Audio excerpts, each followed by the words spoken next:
ao Senhor, os meus pés eu consagro numa caminhada para Deus, o meu coração eu consagro para servir ao Senhor, para temer a Ele, a minha mente eu consagro para que os meus pensamentos estejam focados em Deus, os meus olhos eu consagro para Deus, para que eu possa enxergar como o Senhor, eu consagro os meus lábios para o Senhor, então eu só posso falar coisas que edificam. Consagro todo o meu ser a Ti, Senhor, para que a minha vida, ó Deus eterno, para que as nossas vidas sejam consagradas para o Teu serviço, Pai, separadas do mundo, separadas do pecado e voltadas somente para Ti, para fazer aquilo que Te agrada, para fazer aquilo que é bom, perfeito e agradável diante do Senhor. Querido e eterno Pai, nós consagramos o nosso ser a Ti, meu Pai. Nos ajuda a entender, a compreender, ó Pai, a dimensão disso tudo. Nos ajuda a compreender, meu Pai, o que realmente significa isto, Pai, para que nós possamos ter uma vida completamente devotada a Ti, Senhor. Que nós possamos, ó Pai, nos libertar do pecado, de tudo aquilo que procura atrapalhar as nossas vidas, nos libertar do jugo deste mundo, do jugo da nossa carne e de tudo aquilo que tem nos afastado da Tua santa e gloriosa presença. Nos ajuda, meu Pai, nos ajuda a entender isso, Senhor. Meu Deus eterno, que os nossos pensamentos sejam livres, sejam limpos, meu Pai, de tudo aquilo que é errado, de tudo aquilo que traz transtorno, de tudo aquilo que traz tristeza, que traz amargura, de tudo aquilo que, ó Deus, de alguma maneira nos impede de entrar diante do Teu altar, Senhor. Meu Deus, quantas coisas, Pai. Quantas vezes nós queremos, ó Deus, entrar na Tua presença, nós queremos examinar a Tua palavra, nós queremos refletir nos Teus estatutos, Pai, mas a nossa mente, o nosso coração estão tão cheios de amargura, tão cheios, ó Pai, de sujeira, tão cheios, ó Pai, de pensamentos e sentimentos que nós não conseguimos olhar para Ti, Senhor. Oh, querido e eterno Deus, nos ajuda, Pai. Nos ajuda, Deus Todo-Poderoso, a olhar, nos ajuda a enxergar, ó Deus eterno, a Tua presença. Ah, querido Deus, o Moisés, ele queria ver a Tua face, Pai. Ainda que sabemos, ó Pai, que somos pecadores e que quando estivermos limitados a este corpo de pecado, não podemos te enxergar como Tu és. Somente naquele dia, Pai, quando deixarmos esse corpo, podemos ver o qual o Senhor é, Pai. Oh, Deus eterno, mas que nós possamos, ó Pai, aqui ver a Tua glória, Pai. O Senhor não permitiu que os olhos de Moisés vissem a Tua face, mas o Senhor fez passar a Tua glória diante de Moisés, para que ele tivesse força, para que ele tivesse garra, para que ele tivesse determinação, para continuar, ó Deus, o Teu chamado, para continuar na obediência, para continuar guiando aquele povo, porque foi essa tarefa que o Senhor lhe confiou.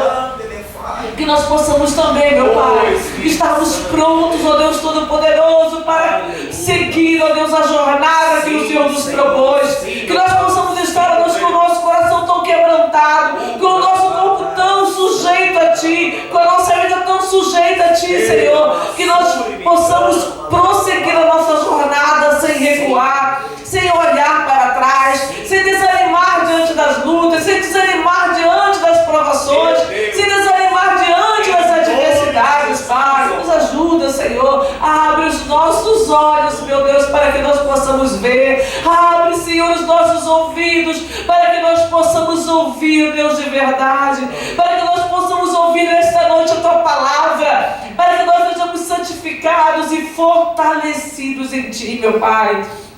Meu Senhor glorioso, que esta palavra viva, que esta palavra santa possa, ó Deus, nesta noite alimentar o nosso espírito que está sedento de Ti, Pai. Temos sede de Ti, Senhor, temos fome da Tua palavra, meu Pai. Desejamos, ó Deus, ansiosamente, Senhor, por uma comunhão maior e mais plena contigo, Senhor. Nos concede, ó Pai eterno, nesta noite, que sejamos edificados, que sejamos transformados pelo Teu poder e pela Tua palavra. Nos concede nesta noite, Deus Todo-Poderoso, que nós sejamos, ó Deus amado, santificados por Ti, e que possamos desfrutar da Tua glória neste lugar, Senhor. Fala conosco, Pai eterno, fala aos nossos corações, Senhor, e nos ensina, Pai, nos ensina, ó Deus Todo-Poderoso, que a comunhão contigo é o maior bem que nós podemos obter aqui, Pai. Em nome de Jesus Cristo de Nazaré nós oramos. Em nome de Jesus Cristo de Nazaré. Aleluia e graças a Deus. Glória a Deus. Nós vamos meditar na palavra que está na carta aos Efésios, no capítulo 2. A salvação é pela graça.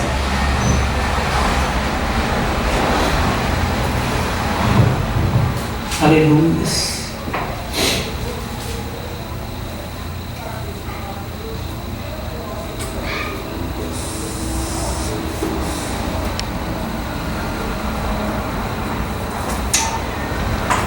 Capítulo 2, versículo a partir do 1.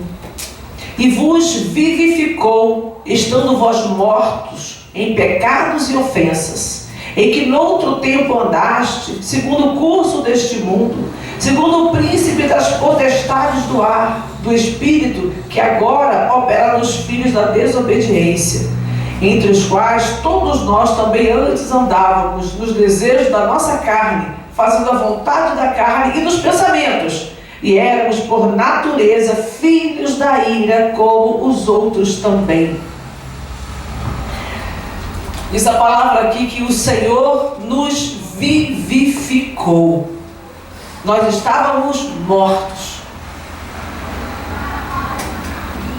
Nós estávamos mortos, e qual era o entendimento, né? Como é que eu posso precisar que antes eu estava morta e agora eu estou viva?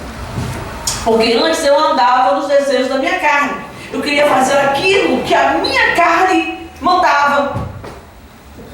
E aí eu pergunto hoje, né? Uma pergunta só para você refletir. Você hoje está vivo ou continua morto? O que você hoje tem feito? A vontade da tua carne e dos teus pensamentos ou a vontade de Deus? Porque a vontade da nossa carne, misericórdia, ela nos leva para o nosso pecado. São sentimentos perversos, mesquinhos, sentimentos facciosos, sentimentos invejosos, sentimentos malignos. Então, qual é o nosso coração hoje? Hoje eu estou morta ou eu estou viva? E eu vou descobrir isso. Muitas vezes nós ficamos em dúvidas, mas eu vou descobrir isso de acordo com o meu coração. O que tem no meu coração hoje? Eu estou enxergando as coisas como elas são, no tocante ao mundo espiritual? Ou eu estou ainda olhando para a minha carne e inquieta porque eu não posso pecar? Às vezes, eu vejo dois tipos de cristão. Vou colocar três. Tem um que está dentro da igreja, mas ele está no mundo. Está lá só por estar. A gente não sabe nem se já é joio ou se é porque não está convertido ainda. Mas existe outro que está ali. Ele se converteu. Ele tem ainda algum temor de Deus. Mas o desejo dele ainda é pecar. Ele não tem aquela consciência de que eu quero fazer a vontade de Deus. Eu realmente quero fazer a vontade de Deus. Não, eu vou ficar aqui na igreja, mas a pessoa não tem ainda esse entendimento. Olha, agora eu não sou mais do mundo, então essas coisas não me agradam mais. E a pessoa pode até no momento ter uma fraqueza em uma área ou outra, mas a pessoa sente depois constrangimento, ela realmente se sente triste, como Paulo fala, é uma guerra na carne e no espírito. Mas existem pessoas que elas estão aqui, elas não estão cometendo, mas elas estão o tempo todo inquietas, como se eu não faço com algumas pessoas. Eu só não vou roubar porque tem gente olhando. Eu só não vou adulterar porque eu não tenho uma oportunidade real. Eu sempre tenho alguém por perto, né? E pode acontecer alguma coisa, mas se a pessoa tiver uma oportunidade real, ela faz. Então, a mesma coisa no tocante à vida espiritual. Eu não vou pecar, eu não vou fazer nada, porque eu sei que Deus está me olhando. Porque se Deus desse, se eu desconfiasse que Deus pisca o olho, na piscada eu fazia. Então, isso é real. Quando eu olho para trás, para o meu passado, eu tenho que sentir nojo do que eu fiz, constrangimento diante de Deus, porque que o Senhor não me fez converter antes para que eu não tivesse pecado. Ou alguma coisa que você fez já depois de convertido. Não vou nem falar em pecados, eu vou falar num momento de ira. Você agiu de forma totalmente carnal no momento da ira. Você magoou uma pessoa porque você estava com raiva. Você sente constrangimento por isso? Porque da mesma forma que eu sinto constrangimento por ter uma pessoa, sente constrangimento por ter cometido um adultério, uma fornicação, um roubo, estava lá no sufoco, passou a mão naquilo que não deveria, a pessoa deve também sentir constrangimento por ter mentido, por ter se irado, por ter invejado uma outra pessoa, por ter desejado mal a alguém que lhe fez mal. Todos são pecados e diante de Deus não tem isso. Se você cometeu um erro, você deve se constranger pelo teu erro. Então, da mesma forma que eu sinto, eu fico constrangida porque eu vejo alguém no pecado, eu também tenho que me constranger pelos meus, ainda que o meu pecado não seja o adultério, ainda que o meu pecado não seja o roubo, ainda que o meu pecado não seja matar alguém. Mas eu odiei, eu desejei o mal, eu menti, eu enganei. Enganar, por exemplo. Enganar é algo que está previsto no nosso Código Penal. Artigo 171, é o estelionatário. Ele engana as pessoas, defraudando as pessoas. Só que isso é considerado mais do tocante a finanças. Mas às vezes nós defraudamos as pessoas emocionalmente. Quantos homens defraudam mulheres? Quantas mulheres defraudam os homens?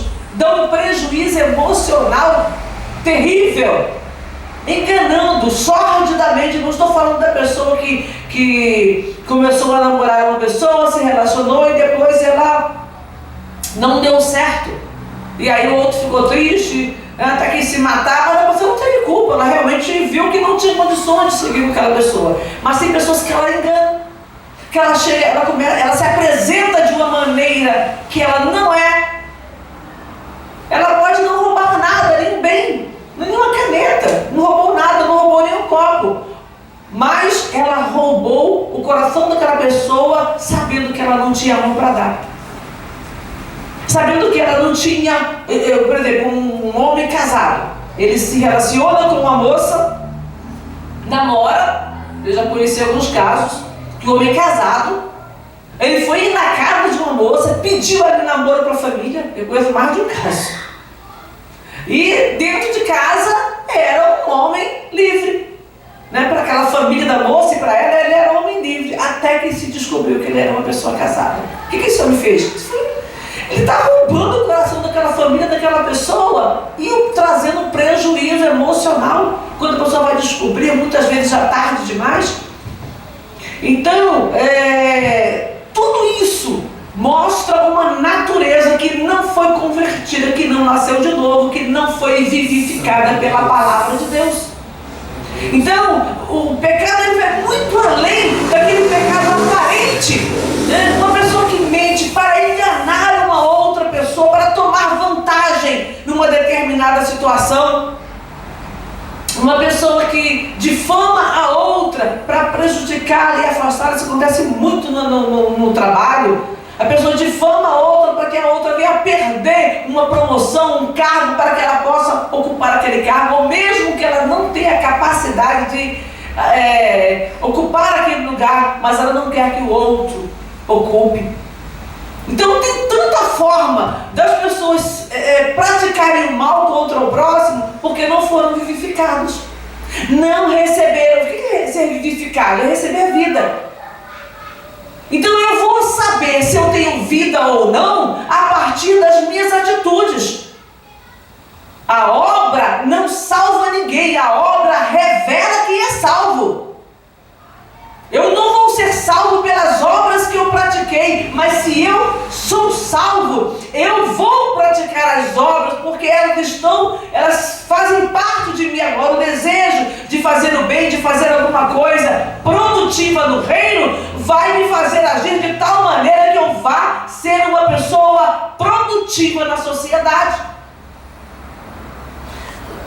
Nós temos visto aí, nessa época agora de pandemia, quantas pessoas estão sendo sustentadas por alguém. Sustentadas, literalmente. Algumas, a situação ficou tão forte que a pessoa foi morar. Teve que sair da casa onde estava, teve que entregar a casa, porque não tinha condições de pagar o aluguel, e foi morar dentro da casa de uma outra pessoa, de um familiar, de um amigo, porque ela não tinha. Eu conheço pessoas que estão morando em casa de amigos, pessoas que estão morando em casa de familiares, porque não tinham mais condições de pagar o seu aluguel, água, luz, tudo com só o auxílio, e estavam desempregadas na época em que tudo fechou. Então a pessoa faz um bico aqui, faz um bico ali para o alimento, mas não tem como pagar a conta. Mesmo que receba o auxílio, não tem como pagar o aluguel. Então a pessoa ficou à mercê da ajuda de uma outra pessoa. Essa pessoa abriu o coração e ajudou. É uma pessoa amiga, pessoa que eu conheço, que está precisando, eu vou lá e vou ajudar. Então aquilo a pessoa fez por quê? Porque ela realmente tem um coração bondoso. Quanto mais bondoso deve ser o coração do cristão, daquele que aprendeu, que foi transformado, que aprendeu a amar Deus sobre todas as coisas, e ao próximo como a si mesmo. Como é que a gente pode não estender a mão? Como é que a gente pode não desejar o bem do nosso próximo, se eu sou uma nova criatura, se eu tenho uma nova vida, ser vivificada? É isso, receber uma nova vida em Cristo Jesus. Eu já não estou mais no mundo, eu já não estou morta, eu agora tenho Jesus no meu coração. O Senhor está fazendo uma obra na minha vida, Ele tem me trazido vida, eu tenho recebido do Senhor essa vida. Então ele diz aqui, nós estávamos mortos, né, em ofensas e pecados. A maior ofensa nossa era não acreditar em Deus, era não entender, não compreender que Ele realmente nos ama e enviou o seu Filho para morrer por nós. Em que no outro tempo andaste segundo o curso deste mundo, segundo o príncipe das potestades do ar e do espírito que agora opera nos filhos da desobediência. Tem um espírito atuando para que as pessoas, os filhos da desobediência, são as pessoas que vivem em desobediência à palavra de Deus. Não tem amor, não tem misericórdia, estão fazendo tanta coisa errada. Coisa pior que a gente pode fazer para começo de conversa é não crer em Deus. A pior porque quando eu não creio em Deus, eu começo a não ter misericórdia também. Eu começo a não entender o meu próximo, não compreender que nós somos chamados por um mesmo Pai, que nós deveríamos nos ajudar e levarmos uns de volta a Ele, um levar o outro de volta ao Pai. Eu me converti, então eu tenho que desejar levar aqueles que estão ao meu redor à presença de Deus. É olhar para a pessoa e lembrar o que o Paulo fala aqui. Eu também estava assim, nós também estávamos mortos nos nossos delitos, nas nossas ofensas, nos nossos pecados. Só que nós fomos resgatados da nossa maneira de viver. O outro que está lá fazendo coisa errada é porque ele não foi resgatado ainda não foi chamado, ainda não foi evangelizado corretamente, ainda está lá no pecado. Olhar dessa maneira, porque eu posso ter dois olhares. Eu posso olhar para as pessoas e falar, isso aí é o faraó da vida, coração duro, não vai se converter. E eu posso olhar para a pessoa e falar, Deus ainda não fez uma obra na vida dele, o Espírito Santo não trabalhou, então eu vou orar e vou clamar e vou buscar até o dia que essa pessoa se converta. A gente ora pelo nosso familiar, ora pelos nossos entes queridos, ora pelo amigo chegado, mas às vezes por uma outra pessoa a gente não ora. E também tem aquele que ora por aquele que está lá no mundo, ora pelo viciado. Ah, Senhor, cura os viciados, liberta os viciados do mundo todo. Cura, Senhor, as pessoas do Covid do mundo todo. Cura as pessoas da AIDS, cura não sei de quê. Mas não consegue ter misericórdia daquele que está dentro de casa e manda para a rua. Quantos filhos são expulsos de casa porque cometeram algum erro, algum deslize, e aí esse mesmo pai que expulsou o filho de casa depois vai pela rua evangelizar e querer trazer de volta o que está lá, sendo que ele mandou embora de casa. Então são situações que nós precisamos parar para pensar e compreender sobre a salvação. Compreender sobre salvação vai muito além, tá? Somente de aceitar Jesus, chegar aqui na frente da igreja e ter que vida para Jesus, sou salvo. Vai muito além, é uma mudança de vida.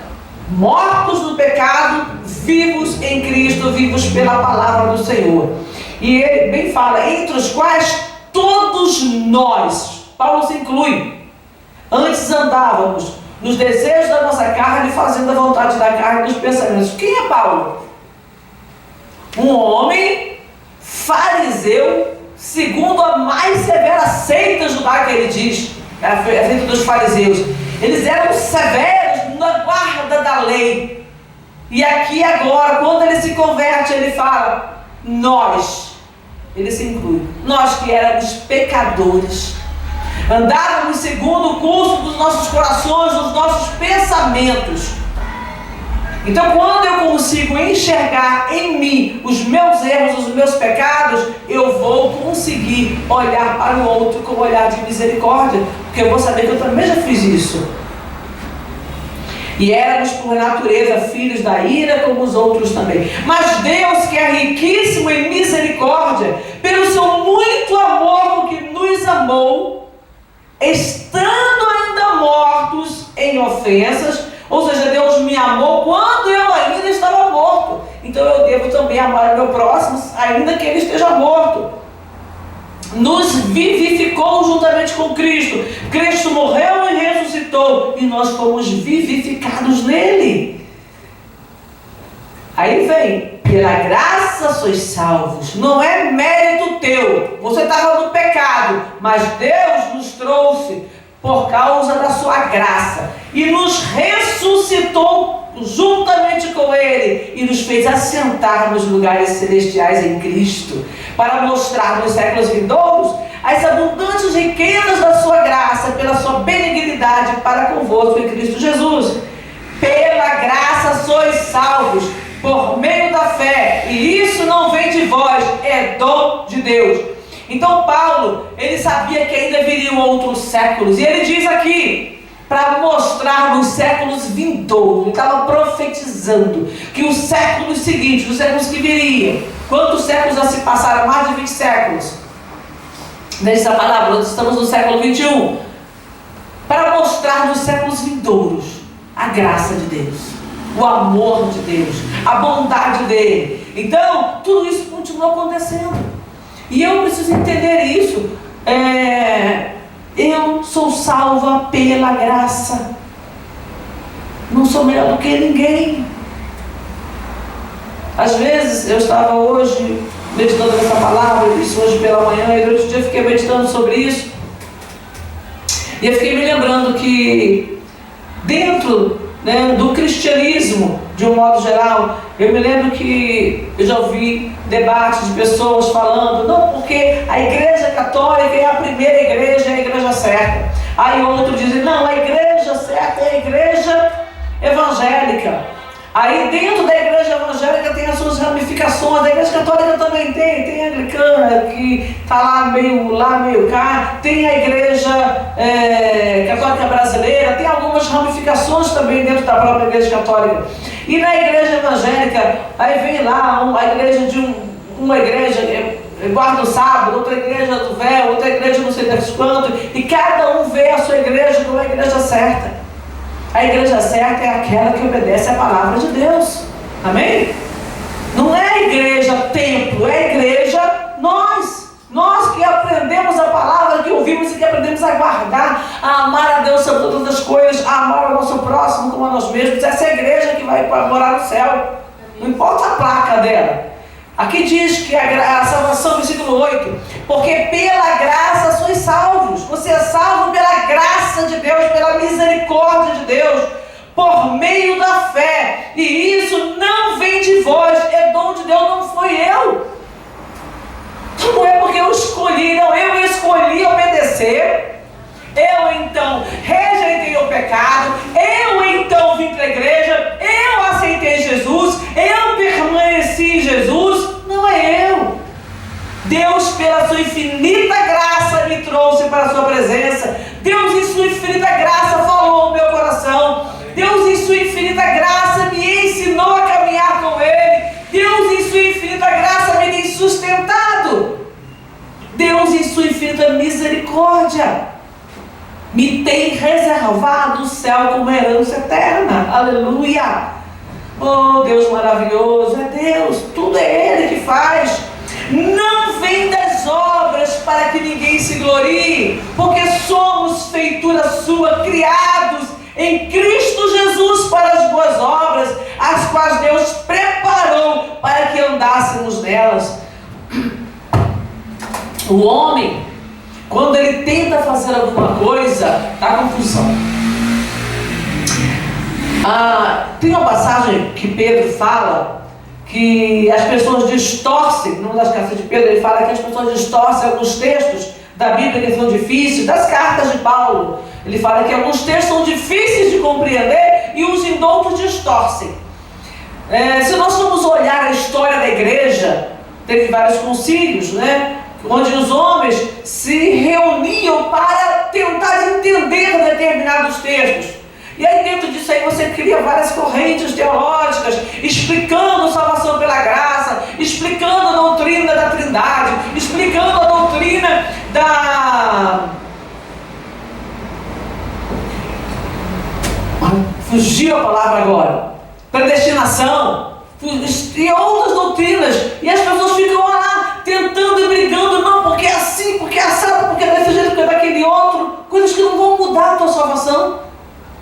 Mas, tudo bem. Você vai se reunir com pessoas que estudam a palavra, que examinam, para tentar chegar num consenso. Eu posso não estar entendendo bem, mas se eu me reúno com uma outra pessoa que conhece um pouquinho mais, quem sabe a gente chega num denominador comum. E aí, quanto mais a palavra é conhecida, mais fácil fica para ser ensinada também. Amém? Então isso acontece no decorrer de toda a história, né? Então tem reformadores aí importantes, né? O próprio Agostinho, que hoje a Igreja Católica considera como santo, foi um homem temente a Deus, um homem que lutou, teve as suas lutas internas tremendas, até que Deus de alguma maneira foi chamando ele, meio forçado. Em alguns momentos ele não queria ir, mas as coisas foram acontecendo na vida dele. E ele, durante muitos anos, ele prega o Evangelho lá na África, na sua cidade. E aí você vai ver depois, vem Calvino, vem Lutero, vem outros homens, outros avivalistas, alguns reformadores, alguns avivalistas, mas em toda a história da igreja, Deus está sempre despertando pessoas com o espírito mais aguerrido, mais cheio de alegria, de disposição para lutar. Alguns lutam até por causa da própria luta que enfrenta. Muitos se despertaram através da luta, como o caso muito assim conhecido que eu vou falar, que é o de Agostinho, e o caso de Lutero. Nas suas próprias lutas internas, nas suas próprias lutas existenciais, eles foram descobrindo ao Senhor e se tornaram bênçãos na história da humanidade. Era eles? Não, foi na luta deles. Foi na dificuldade que eles tiveram é que os homens foram abençoados. É onde Jesus Cristo fala com Paulo: Paulo, a minha graça te basta, porque o meu poder se aperfeiçoa na fraqueza. Na tua fraqueza você está fraco, então eu posso te usar, eu posso te abençoar, eu posso te capacitar para fazer alguma coisa, porque você já não está acreditando em você mesmo. Você reconhece que você não é nada, que você está cheio de problemas, então eu consigo te usar. Quando você reconhece que você não tem esse poder todo, que você não vai abrir a boca para falar besteiras, coisas grandiosas. Você vai se humilhar na presença de Deus e aguardar que Ele derrame sobre você o Espírito dEle. E aí se cumpre a palavra do profeta: abre bem a tua boca, porque eu te encherei. Eu não posso vir ao púlpito confiando no meu conhecimento, confiando no meu entendimento. Eu tenho que vir aqui confiando naquilo que Deus tem para fazer na nossa vida. Eu sempre faço algumas anotações da palavra, e hoje de manhã eu peguei a Bíblia, peguei minha agenda e comecei a anotar, e depois eu falei, mas eu não tenho nada para anotar. E aí eu li de novo, e peguei outra Bíblia, e li de novo, depois peguei um dicionário, e li de novo, e li 2 vezes o mesmo texto, o capítulo todo, e aí eu fui lendo, e não tinha nada para anotar. E aí eu estava ouvindo uma mensagem durante a tarde, também falei, vou anotar alguma coisa. Assisti 2 vezes a mensagem e não conseguia anotar nada. Eu falei, Jesus, então é o que o Senhor tem. Eu não vou anotar nenhum versículo aqui, não vou fazer nenhuma anotação, mas é aquilo que o Senhor tem para cada um de nós hoje. O Senhor sabe a necessidade das pessoas que estão na igreja, das pessoas que estão na live, que vão ouvir mais tarde no YouTube. O Senhor sabe a necessidade de cada um. Então que o Senhor possa falar no coração de cada um. Não vem das obras para que ninguém se glorie. Então não foi porque eu consegui anotar muita coisa, porque eu não anotei. Porque eu separei, porque eu fiz, porque acontecia, não fiz. Nós somos feitura sua, criados em Cristo Jesus para o quê? Para as boas obras, as quais Deus preparou para que andássemos nelas. Então Deus quer que nós venhamos praticar o quê? Boas obras. Faça o que é bom. Nem sempre você vai ter como premeditar fazer a bondade. Às vezes você está no meio da rua e acontece alguma situação com alguém, você vai lá e faz, e ajuda aquela pessoa. Você cometeu um ato de bondade que você não havia se preparado para fazer. Às vezes você está no meio da rua, acontece um acidente, você vai socorrer alguém, você vira herói. Você não se programou para virar herói. Eu me lembro daquele rapaz, eu não lembro agora qual é o país dele, me parece que é alguma coisa da África. E ele estava na França, e lá uma criança estava lá para cair, lembra disso? Estava para cair de um parapeito, e aí ele pula, sai subindo, parece um Homem-Aranha, vai subindo pela sacada, e ali ele consegue resgatar aquela criança, tirar aquela criança com vida. Porque se fosse esperar chegar uma bombeiro, a criança não ia conseguir se segurar por muito tempo, mas ele consegue subir e consegue salvar aquela criança. Ele vira um herói. Será que quando ele saiu de casa, um rapaz que estava fora do país, que estava sem visto, né? No país que ele estava sem visto lá, será que aquele rapaz saiu de casa, não, hoje eu vou fazer uma boa obra, eu vou virar herói, eu vou conseguir meu visto, eu vou conseguir um trabalho? Será que ele pensou nisso tudo? Não! Ele simplesmente saiu de casa, ele viu uma necessidade maior do que a necessidade que ele estava tendo naquele momento, dos seus problemas, porque era a vida de um bebê. Então ele vai sem pensar no risco da própria vida, porque ele colocou a vida dele em risco para salvar uma outra pessoa. E naquela atitude dele, aconteceu algo maravilhoso, alguém filmou, o mundo inteiro viu, o mundo inteiro conta essa história, um fato que a gente não vai esquecer. E ele recebeu, foi honrado por aquele país, por algumas pessoas que estavam ali, e a vida dele teve uma mudança. Não sei como ele está hoje, mas ele teve uma oportunidade maravilhosa. Então eu vejo a mesma coisa acontecendo aqui conosco em Cristo. Quais são as nossas atitudes? Como é que eu tenho agido? Como é que eu vou agir a partir do momento que eu tenho esse entendimento, esse compromisso com Deus? Deus coloca no nosso dia a dia questões. Deus coloca situações para nós vivenciarmos essa nova natureza gerada em Cristo Jesus. Então nós recebemos de Deus isso. E como é que nós vamos agir? Como é que nós vamos tratar as situações ao nosso redor? Se eu sou uma nova criatura, eu não vou tratar como eu tratava antes. Eu não vou agir como eu agia antes. Agora eu sou uma nova criatura. Agora eu vivo pela fé no Filho de Deus. Ainda que, vamos continuar mais um pouquinho. Olha, portanto lembrai-vos de que vós, noutro tempo, eres gentios na carne, e chamados incircuncisão pelos que na carne se chamam circuncisão, feita pela mão dos homens, naquele tempo estavam sem Cristo, separados da comunidade de Israel. Aqui eles estão falando, Paulo está falando acerca dos gentios e dos judeus. Você é judeu? Não. Eles falam, sou judeu pela fé. Não, não somos judeus. Judeus é um povo separado. Eu sou de Cristo, eu sou de Deus. Antigamente só os judeus eram conhecidos como nação de Deus.